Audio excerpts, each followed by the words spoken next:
आज आपण rotational dynamics या चॅप्टरचा सेकंड व्हिडिओ पाहणार आहोत, ज्यामध्ये 3-4 महत्त्वाचे पॉईंट मी कवर करणार आहे.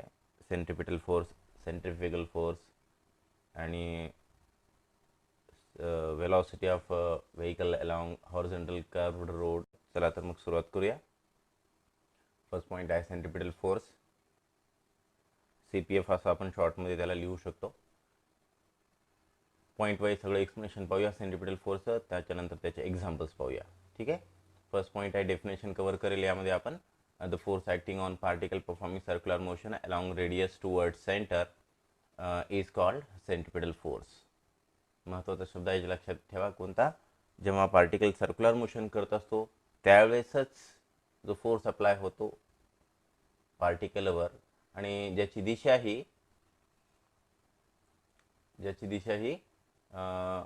टुवर्ड सेंटर असते, सेंटरच्या दिशेने असते, किंवा त्याला आपण सेंटर सिकिंग सुद्धा म्हणू शकतो.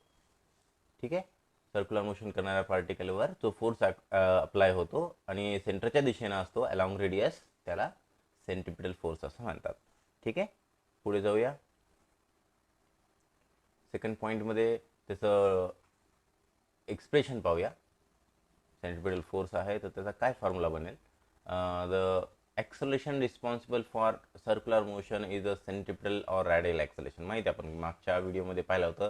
सेंट्रिपिटल आणि रॅडियल ॲक्सलेशनचं डेरिव्हेशनचं मायनस साईन का आलं होतं हे तुम्हाला सांगितलं. त्यावेळेस तिथं आपण सेंट्रिपिटल ॲक्सलेशन टुवर्ड सेंटर असते आणि radius vector away from radius direct होतो आणि त्याचे दोघांची डायरेक्शन अपोजिट असल्या कारणाने तिथं निगेटिव्ह साईन आलं होतं.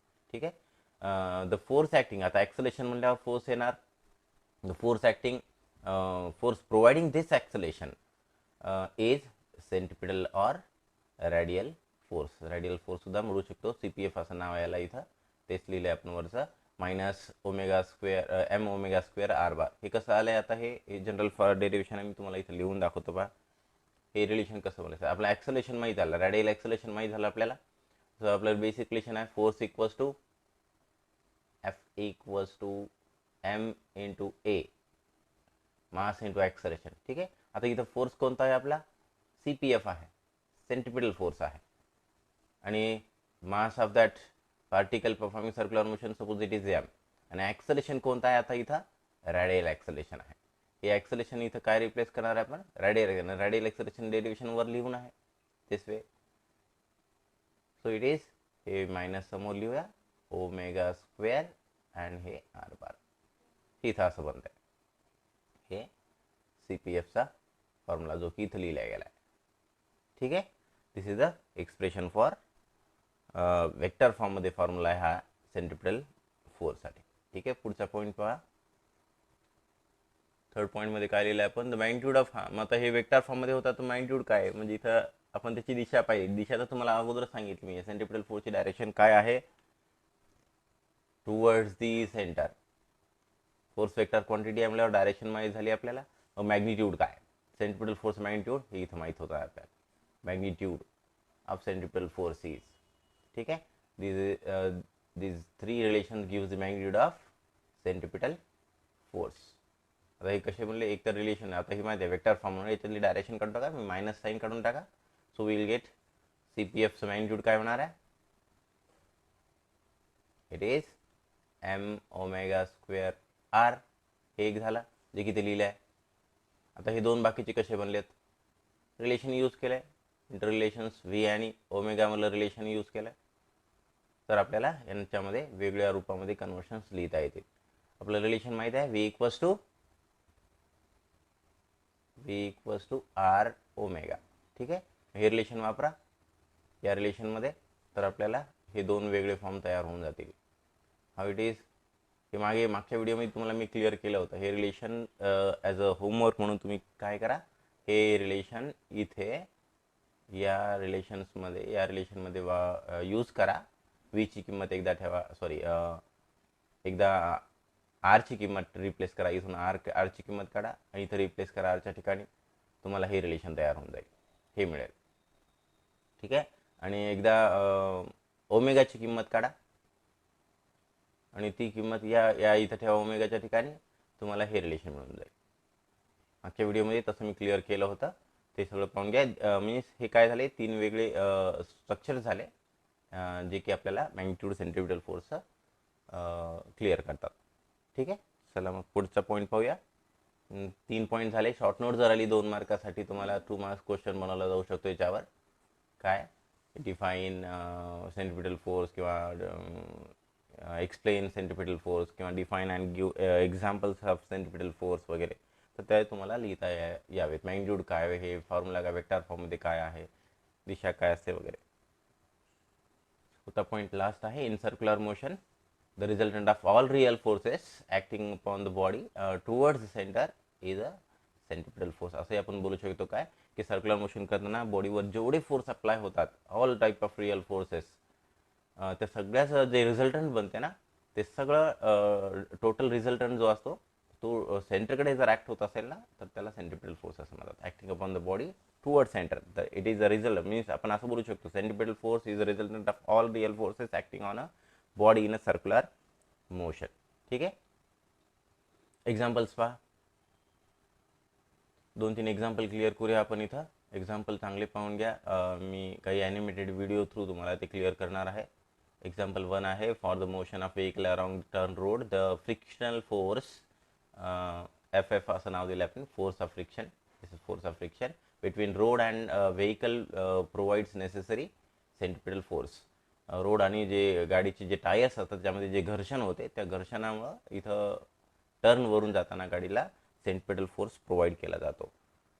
इथं पहा थोडंसं एक्झाम्पलमध्ये, हे व्हेकल आहे, हे सर्क्युलर ट्रॅक मी रोड दाखवला आहे आणि ही रेड कलरची जी गाडी आहे, तर ह्या गाडीसाठी इथे या टर्नवरून जाताना जो सेंट्रिपिटल फोर्स प्रोव्हाइड होणार आहे तो कसा होतो ते इथं दाखवण्याचा प्रयत्न केला आहे. आता ही गाडी इथून टर्न होते या सर्क्युलर ट्रॅकवर, ते टर्न करताना म्हणजे सर्क्युलर मोशन चालू आहे गाडीचं. ठीक आहे ना, मग ते सर्क्युलर मोशन चालू असताना सेंट्रिपिटल फोर्स जो प्रोव्हाइड व्हायला आहे तो कोण्या रूपात होतोय? It is the frictional force between, त्या गाडीचे जे टायर्स ह्या रोड सरफेसवर जे फ्रिक्शन घडून आणत आहेत, इथं लिहिले फ्रिक्शन, ते फ्रिक्शनल फोर्सच इथं सेंट्रिपिटल फोर्स ॲक्ट होतो. आणि इथं पाहिलं असेल तुम्ही, हे ॲरो पॉइंटर पहा कोण्या दिशेला चाललाय, it is towards the center of circle. So this frictional force सेंटरकडे जातो, म्हणून हा फ्रिक्शनल फोर्स काय असायला पाहिजे? That frictional force is equal to centripetal force, FC. Okay, centripetal force. Second example पहा. Earth moves around the sun because of gravitational force of attraction between sun and earth provide necessary centripetal force. पृथ्वी सुद्धा सूर्याभोवती गोल फिरते, मी circular motion करते असते. मग तिथं centripetal force कुठं आला? तिथं तर रोड नाही आहे किंवा पृथ्वीला टायर नाहीत, मग तिथं फ्रिक्शनल फोर्स नाही. मग इथं सेंट्रिपिटल फोर्सचा वेगळ्या रूपात असणार आहे. कोण्या रूपामध्ये आहे तो? It is gravitational force of attraction, FG असं नाव दिलं त्याला. पृथ्वी आणि सूर्यामध्ये जे गुरुत्वाकर्षण शक्ती असते ती शक्ती इथं सेंट्रिपिटल फोर्स म्हणून कार्यरत असते. एक्झाम्पल लक्षात आलं असेल, हे व्हिडिओ पाहून घ्या थोडंसं. इथं हे पिंक येलो कलरचा जो डॉट आहे सर्कल, हे सन आहे सपोज करा, आणि दिस इज अर्थ. आता हे जेव्हा रोटेट होतील, this is sun and this is earth. Okay, आता हे जेव्हा रोटेट होतील ते त्यावेळेस ऑब्झर्व करा. आता ही पृथ्वी सूर्याभोवती फिरत आहे. मग इथं जे दाखवलं आहे बा, FG नोटेशन आहे. FG means here gravitational force. मग ग्रॅव्हिटेशनल फोर्स जो आहे तो इथं सेंटरकडे चाललाय, सेंटरकडे चाललाय. मीन्स सूर्याकडे अट्रॅक्ट होत आहे. मीन्स या सर्क्युलर ट्रॅकच्या सेंटरकडे ॲक्ट होते इथं पृथ्वी. मीन्स सर्क्युलर मोशन पृथ्वीची चालू असताना जो फोर्स अप्लाय होत आहे सेंटरकडे सूर्याकडे, तो इथं काय ॲक्ट होत आहे ॲज अ सेंट्रिपिटल फोर्स. म्हणजे ग्रॅव्हिटेशनल फोर्स इथं ॲक्ट होतो सेंट्रिपिटल फोर्स म्हणून. पुढचं एक्झाम्पल पहा. If a stone is tied to a string and is revolved round in a vertical circle or in a circle, the tension in the string provides necessary centripetal force. Tension, आता इथं centripetal force कुठं कोण्या रूपात आलाय? टेन्शनच्या स्वरूपात आलाय. ठीक आहे, मीन्स सेंट्रिपिटल फोर्स हा वेगवेगळ्या स्ट्रक्चर्समध्ये राहतो. हे पाहून घ्या थोडंसं. एक व्यक्ती दाखवला इथं मी, त्याच्या हातात एक स्ट्रिंग आहे आणि त्याला काही ते एक वजन इथं बांधले आणि तो असं गोल व्हर्टिकल फिरवणार आहे त्याला, तर तिथं जे फोर्स तयार होतो, आता ही सर्क्युलर मोशन तयार झाली, सर्क्युलर मोशन तयार झाली म्हणल्यावर तिथे येणार सेंट्रिपिटल फोर्स, आणि तो फोर्स कोण्या रूपात आहे इथं, तर टेन्शन इन द स्ट्रिंग या स्वरूपात आहे. हे बघ, हे असं व्हर्टिकली रोटेट करत आहे त्याला. तर मग इथं ह्या दोरीमध्ये जे टेन्शन क्रिएट व्हायला आहे, ताण पडतो याच्यावरती, त्या टेन्शन प्रोव्हाइड्स, जोपर्यंत त्या दोरीमध्ये त्या वजनाला हँडल करण्याची क्षमता आहे तोपर्यंत ते फिरत राहणार. जर दोरी कमजोर असेल तर 1-2 राऊंड फिरवल्याच्या नंतर तुटून जाते, मीन्स टेन्शन संपलं त्या दोरीमधलं. तर मग तुटल्यावर पुन्हा गोल दगड फिरणार आहे का, तो सर्क्युलर मोशन नाही करणार, तो कुठेतरी बाजूला जाऊन पडेल. मीन्स इथं जे टेन्शन इन द स्ट्रिंग आहे तो सेंट्रिपिटल फोर्स प्रोव्हाइड करतो. ठीक आहे, हे एक्झाम्पल झाले. हे तुम्हाला एक्झाम्पल पण लिहिता हवे, मिनिमम 2 तर एक्झाम्पल तुमच्या लक्षातच हवेत. डिफाईन अँड गिव्ह 2 एक्झाम्पल्स म्हटलं तर तुम्हाला लिहिता यावेत. ठीक आहे, पुढे जाऊया आपण सेंट्रिफ्युगल फोर्सकडे. CFF, सेंट्रिफ्युगल फोर्स असं शॉर्ट फॉर्ममध्ये आपण लिहू शकतो. इथेही काही पॉईंट वाईज क्लिअर करूया त्याला आणि त्याचे पण एक्झाम्पल पाहूया. फर्स्ट पॉईंट आहे डेफिनेशनकडे. त्याला the force equal in magnitude to the resultant real forces directed away from the centre. आत्ताच पाहिलं होतं आपण.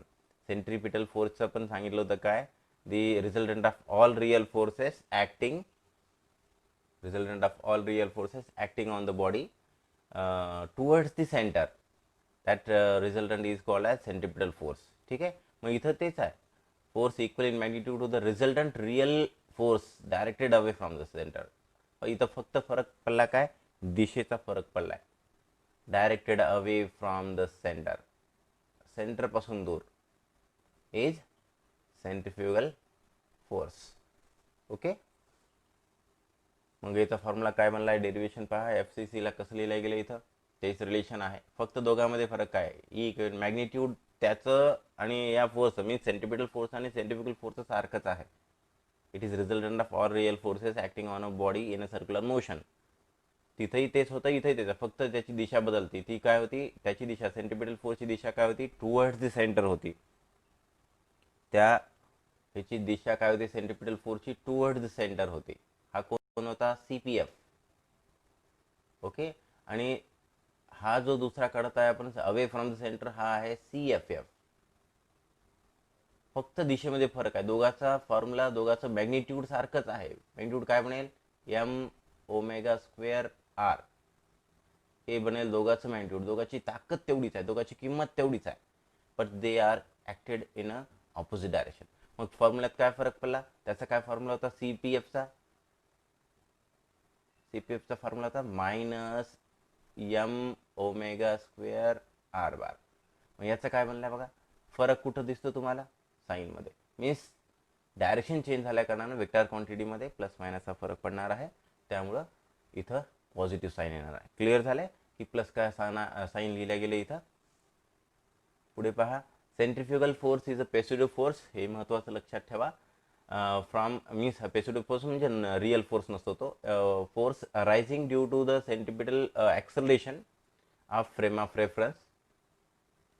नॉन इनर्शियल फ्रेम ऑफ रेफरन्समध्ये ॲक्ट होतो, प्रोड्यूस होतो हा. आणि centripetal force is a non real force but not an imaginary force. Imaginary force पण नाही आहे आणि नॉन रिअल फोर्स पण नाही आहे. पुढे पहा, तिसऱ्या पॉईंटमध्ये काय आहे information, before the body in a circular motion reaches in its uniform speed, it really experiencing an outward pull because centripetal force is greater than resultant force towards the center. हे लक्षात ठेवा. हे तिसरा आणि चौथा पॉईंट एकदाच पाहूया आपण, म्हणजे दोघांचा एक छोटासा डिफरन्स आहे. On reaching the uniform speed in the frame of reference of circular motion, this centrifugal force exactly balance the resultant of all the real force, that is centripetal force. या दोन्ही पॉइंट मध्ये फरक थोडासा आहे. काय, जी body circular motion करते त्या बॉडीची स्पीड जर युनिफॉर्म नसेल, इथं लिहिलंय बघा, before reaches the its uniform speed, म्हणजे युनिफॉर्म स्पीडमध्ये नाही आहे ते. आणि इथं पॉईंट काय सांगतो, ऑन रिचिंग युनिफॉर्म स्पीड. म्हणजे काय, इथं जी बॉडी सर्क्युलर मोशन करत आहे त्याची स्पीड ही युनिफॉर्म नाही आहे. आणि या केसमध्ये जर का बॉडी सर्क्युलर मोशन करते आणि त्याची स्पीड जर युनिफॉर्म असेल ऑन रिचिंग युनिफॉर्म स्पीड. या दोन अवस्थेमध्ये बॉडी सर्क्युलर मोशन करत आहे दोन्ही अवस्थेमध्ये. या अवस्थेमध्ये ज्यावेळेस त्या बॉडीची स्पीड युनिफॉर्म नसते, it really experience an outward put. त्यावेळेस त्या बॉडीला बाहेर खेचल्यासारखं एक्सपिरियन्स होतो त्या सर्क्युलर मोशन करणाऱ्या बॉडीला. का? कारण की त्यावेळेस सेंट्रिफ्युगल फोर्स हा सेंट्रिपिटल फोर्सपेक्षा जास्त असतो. ठीक आहे. Greater than resultant force towards the centre. Towards the centre असणारा कोणता असतो? सेंट्रिपिटल. म्हणजे या केसमध्ये CFF हा काय असतो? Greater than CPF. जेव्हा कोणती अवस्था आहे लक्षात आलं का? युनिफॉर्म स्पीडमध्ये बॉडी सर्क्युलर मोशन करत नाही त्यावेळेस लक्षात ठेवा. आणि ज्यावेळेस बॉडी युनिफॉर्म मोशनमध्ये आहे, सर्क्युलर मोशन करते, त्यावेळेस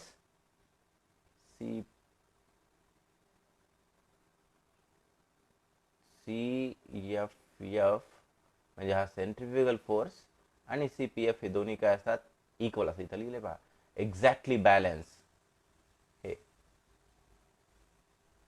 हे exactly balance. Balance means both are equal. हा दोघांचा डिफरन्स लक्षात ठेवा. On reaching the uniform speed in a frame of reference of circular motion, the centrifugal force is exactly balance the resultant of all real force, that is centripetal force. ठीक आहे. हे दोन point easily सहजतेने तुम्हाला लक्षात आले असतील. आता चला पुढे पाहूया. आपण एक्झाम्पल पाहूया आता सेंट्रिफ्युगल फोर्सचे.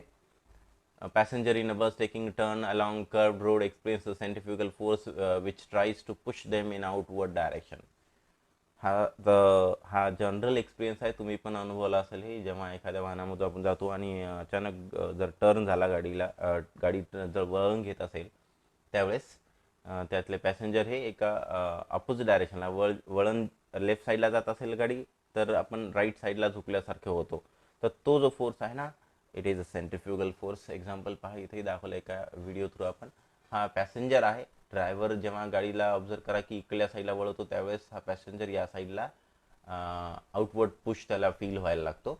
हे पण पहा कसं होतंय. हे पॅसेंजर चाललाय, तर आता हां, हे जेव्हा टर्न करतो इकडं, तो पॅसेंजरला कसा फिलिंग येते, तो इकडल्या झुकल्या जातो. मीन्स कोणी त्याला ढकलतंय का इकडे? नाही. ते जे इकडे झुकण्याचा प्रकार आहे, means it is pulling outward, feeling outward push. That push here is a centrifugal force. ठीक आहे. नेक्स्ट पहा. Bucket containing water is revolved in a vertical circle. Do not allow the water to flow out away of the position due to the centrifugal force. हे सुद्धा आहे common example आहे. तुम्ही practically घरी करून पाहू शकता. हे थोड्या व्हिडिओमधून पहा. एक व्यक्ती इथं त्याच्या हातामध्ये एका बकेटला पकडला आहे. वरती आहे तो बकेट सध्या. आणि जेव्हा तो त्याला फिरवतो, पाण्यानं भरलेला बकेट आहे, तरीही थोडंसं पाणीसुद्धा बाहेर सांडत नाही. त्याच्या पाठीमागे कारण तेच असणार आहे. ऑब्झर्व करा. हे असं या बकेटामध्ये जे पाणी आहे, तो कसं फिरवतो? व्हर्टिकल सर्कलमध्ये त्याला फिरवतो, परंतु त्यातलं पाणी जे आहे ना, वरती बकेट उलटा झाला तरी ते पाणी बिलकुल या पोझिशनला, इथं बकेट उलटा झाला आहे तरी याच्यातलं पाणी बिलकुल खाली सांडत नाही आहे. कारण की या पाण्यावर हा सेंट्रिफ्युगल फोर्स ॲक्ट व्हायला आहे आणि त्या केसमध्ये त्या सेंट्रिफ्युगल फोर्समुळं ते पाणी असं बाहेर ढकलल्या जाते. हे अशा पद्धतीनं बाहेर ढकलल्या जातं इकडे, म्हणून त्या पाण्याला खाली स्पॉईल व्हायला चान्सच नसतो. ठीक आहे. हे सुद्धा एक एक्झाम्पल आपण सांगू शकतो सेंट्रिफ्युगल. चला मग पुढे पाहूया. हे दोन एक्झाम्पल पाहिलेत आपण. इथं पुढचा पॉईंट घेऊया नवीन. थोडं इंटरेस्टिंग एक व्हिडिओ आहे इथं, थोडंसं पाहून घ्या. याला एक दोन व्यक्ती आहेत, एक सेंटरला थांबला त्या सर्कलच्या आणि एक इथं सर्क्युलर मोशनमध्ये फिरत आहे. तर तो दोन्ही व्यक्ती एकमेकाला हिट करण्याच्या ह्याच्यामध्ये आहेत, कंडिशनमध्ये मारत आहेत बंदुकीने. ते याच्यातून रेड कलरचा शर्ट असणाऱ्या माणसाच्या बंदुकीतून जे बुलेट्स निघतात ते रेड कलरचे, आणि ब्ल्यू कलरचा शर्ट असणाऱ्या माणसाच्या बंदुकीतून जे बुलेट निघतात ते ब्ल्यू कलरचे. तर कोणाची बुलेट या दोन्ही एकमेकाचे हिटिंग मीन्स मारण्याचा प्रयत्न, तर कोणाचे गोळी त्या दुसऱ्या व्यक्तीला लागते ते ऑब्झर्व केलं तर सर्क्युलर मोशनमध्ये पहा कसं होतंय. ब्ल्यू कलरच्या सगळ्या बुलेट्स त्या रेड कलरच्या शर्टच्या माणसाला लागत आहेत, परंतु एकही रेड कलरची बुलेट ह्या ब्ल्यू कलरच्या शर्ट असणाऱ्या माणसाला लागत नाही.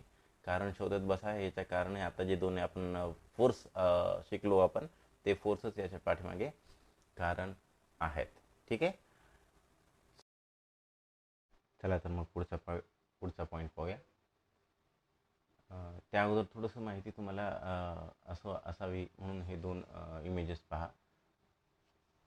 यामध्ये आहे हॉरिझॉन्टल सर्क्युलर ट्रॅक मीन्स आपण वळण रस्त्याबद्दल माहिती घेणार आहोत थोडीशी, की हा जो वळण रस्ता आहे तो एकदम सपाट आहे, हॉरिझॉन्टल आहे, हॉरिझॉन्टल सर्क्युलर ट्रॅक. आणि हा जो दुसरा आहे त्याच्यामध्ये तुम्ही पाहिलं असेल तर थोडंसं रोड असं या साईडला उंच दिसतो, उंच असा हाईट झालेल्यासारखा दिसतो, या साईडला रेस केल्यासारखं, त्याला एक एज बाजू रोडची उंच केल्यासारखी दिसते, असं तिरकस झाल्यासारखा दिसतो. आणि या रोडला इथं काय म्हणतात, बँक्ड सर्क्युलर ट्रॅक किंवा बँक्ड रोड, हॉरिझॉन्टल रोड आणि बँक्ड रोड हे माहीत असावेत. आपण सध्या जे नवीन पॉईंट घेणार आहोत तो आपण या रोडवर जर आपण गाडी टर्न करत असेल वळण रस्त्यावर, तर त्या गाडीची मॅक्झिमम स्पीड काय असावी, आपण जेणेकरून सेफली जाऊ. आणि एक लक्षात ठेवा, वळण रस्त्यावर कधीही ॲक्सिडेंटचा धोका जास्त असतो. आणि त्यावेळेस तिथं आपण पाहिलं असेल प्रवास करताना, सावधान पुढे वळण रस्ता आहे असं लिहून असते. त्यावेळेस ते स्पीड काय असली पाहिजे, सावधान म्हणजे स्पीड एक जास्त स्पीडनं आपल्याला जाता येणार नाही वळण रस्त्यावर, तर तिथं मॅक्झिमम स्पीड काय असली पाहिजे, या हॉरिझॉन्टल सर्क्युलर ट्रॅकवर मॅक्झिमम स्पीड काय असली पाहिजे हे आपण डिराईव्ह करूया. नंतर बँक सर्क्युलर ट्रॅकचंही आर्टिकल आपण पाहूया. आता सध्या आपण हॉरिझॉन्टल सर्क्युलर ट्रॅकवर मॅक्झिमम सेफ्टी स्पीड काय असावी व्हेकलची ते आपण पाहूया. चला तर मग, vehicle along horizontal circular track, छोटंसं एक्सप्रेशन आहे, 2-3 मार्काच्या कवरिंगमध्ये लिहिल्या जाऊ शकते. फर्स्ट पॉईंट आहे, when a car is moving along horizontal circular track of radius R and centre C. जेव्हा एखादी कार सर्क्युलर ट्रॅकवर मूव्ह होते, ज्याची रेडियस आर आहे त्या सर्क्युलर ट्रॅकची, आणि सेंटर सी आहे त्याचा. सपोज ही सिच्युएशन काढली मी इथं. मुळात हे व्हर्टिकल सेक्शन आहे त्या रोडचा. मुळात हे असं असणार आहे, हे जे बॉक्स दिसतो इथं तुम्हाला, तो हे गाडी आहे, आणि हे सेंटर आहे सर्कलचं, त्या सर्क्युलर ट्रॅकचा. हे सर्क्युलर ट्रॅक असा काहीतरी इकडून पास होणार आहे, सपोज करा ऑलरेडी हे असा काहीतरी रोड असणार आहे, असा वळणदार रस्ता, असा सर्क्युलर ट्रॅक असेल सपोज करा, हे असा काहीतरी रोड असेल, इकडे इकडे ही गाडी अशी टर्न करणार आहे सपोज करा. हे व्हर्टिकल सेक्शन दाखवलं आहे आपण याचं, ठीक आहे. तर ह्या ट्रॅकवर आता हे मुळात इथून रोड नसेल, हे असं काहीतरी रोडची इमॅजिनेशन आहे, असं करीत इथून असेल रोड कदाचित. तर ह्या रोड असा टर्न होऊन असा इकडे तयार होत असेल रस्ता. आणि हे जे सर्कल तयार होताना इथं दिसतंय तुम्हाला, हे सर्कल थोडंसं परफेक्ट नाही आलं, हे त्याचा सेंटर होत आहे. ओके, अशा सिच्युएशनमध्ये आहे, हे डायग्रामवर लक्षात घ्या थोडंसं.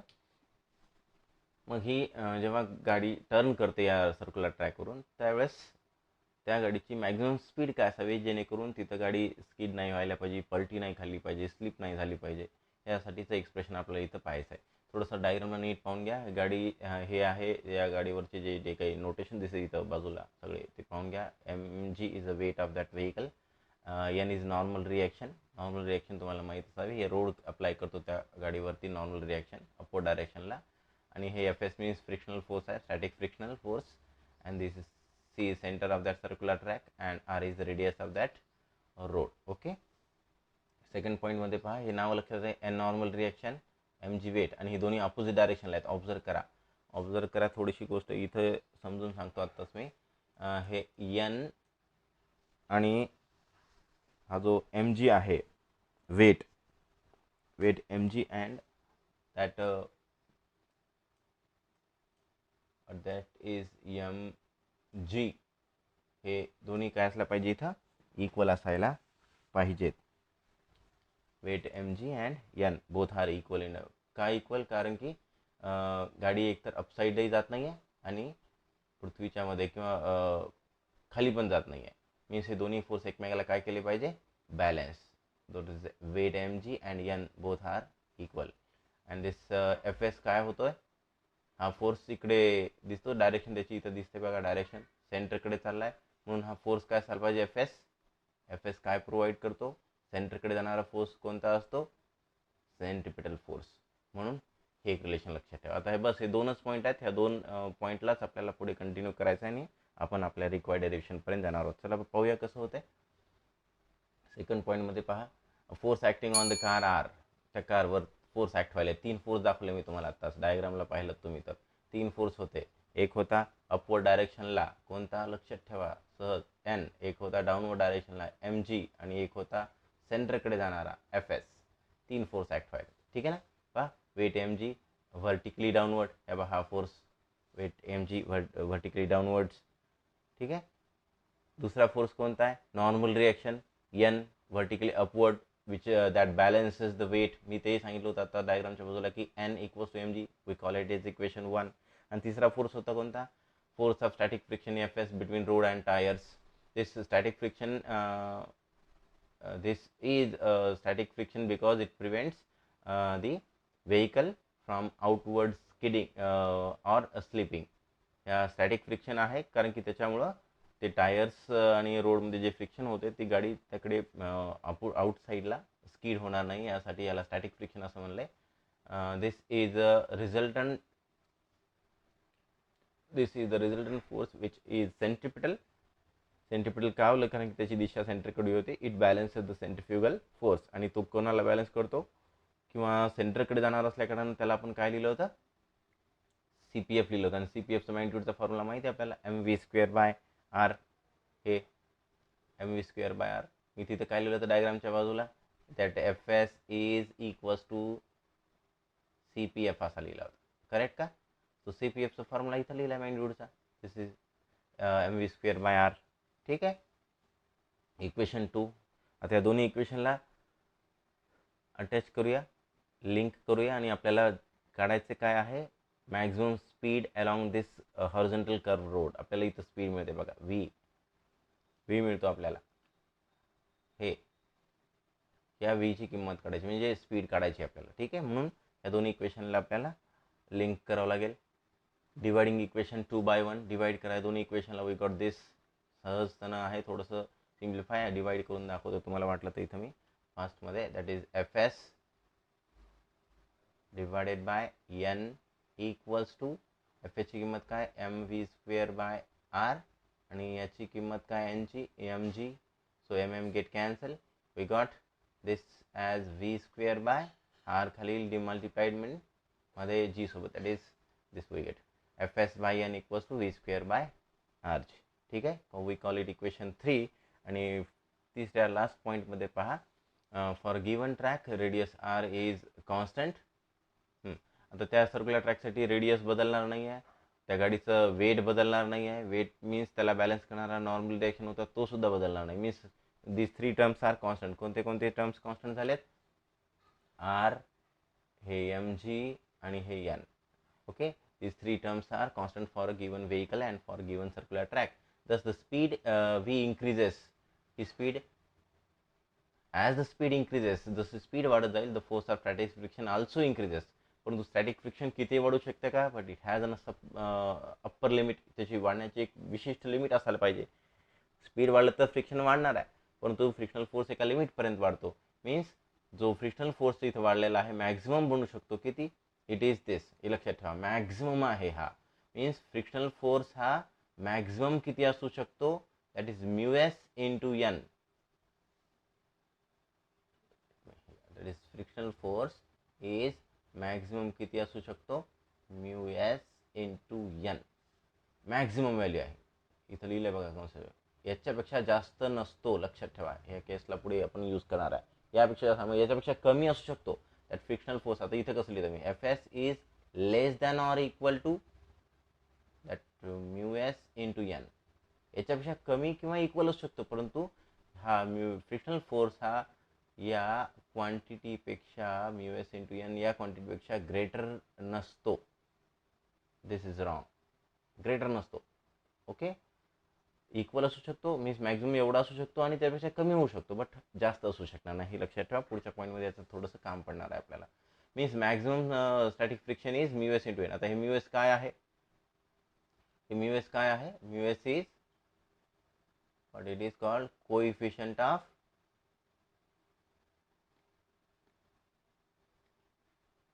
फ्रिक्शन. फ्रिक्शनल फोर्स किंवा फ्रिक्शन म्हणा. ठीक आहे. μs नोटेशन लक्षात ठेवा, इथं लिहिले नाही म्हणून मी लिहिले. आणि ह्याच्यावरून आपण काय केलं हे लक्षात आलं असेल तर तुम्हाला, हे बेसिक रिलेशन आहे लक्षात ठेवा. Frictional force equals to μs into n. n is normal reaction here.